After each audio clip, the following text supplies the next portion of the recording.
Yeah, yeah, Človek prírodu neoklame. Dnes ťažká téma, svet je chorý. Tento svet je divný, čarovný, úžasný, ale divný. Máme svet so 7 divný, aj keď tých divov je o mnoho viac.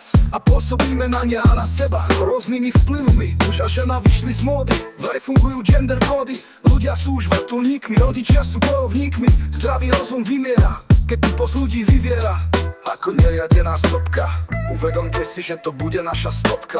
Nechápem, tento svet prekrásny, ale chorý. Nechápem a nechcem chápať, to tieto zvrátenosti tvorí. Či len ja, také zmýšľanie mojí. Je to jedno, tento svet je chorý. Je to jedno, tento svet je chorý. Vrtulov sa nerozmnožíš, aspoň škodu nenarobíš.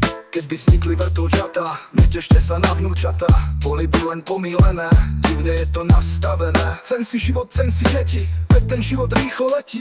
Otec, mama, hrdinovia, musia vznikať potomkovia. Nech ten svet sa rozvíja a gender tupcov rozbíja. Nechápem, tento svet prekrásny, ale chorý. Nechápem a nechcem chápať, to tieto zvrátenosti tvorí. Či len mňa, také zmýšľanie mojí. Je to jedno, tento svet je chorý. Je to jedno, tento svet je chorý. V nedávnej dobe to bolo choré.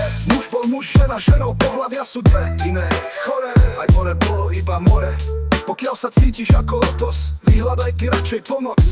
Bohužiaľ je toto len jedna téma, čo rozdeľuje svet. Tým sa určite vráti, a to báseň viac priestoru nemá. A pritom mi napadá milión vied. Nechápem, tento svet prekrásny, ale chorý. Nechápem a nechcem chápať, to tieto zvrátenosti tvorí. Či len mňa, také zmýšľanie mojí. Je to jedno, tento svet je chorý. Tento svet je chorý. Chorý.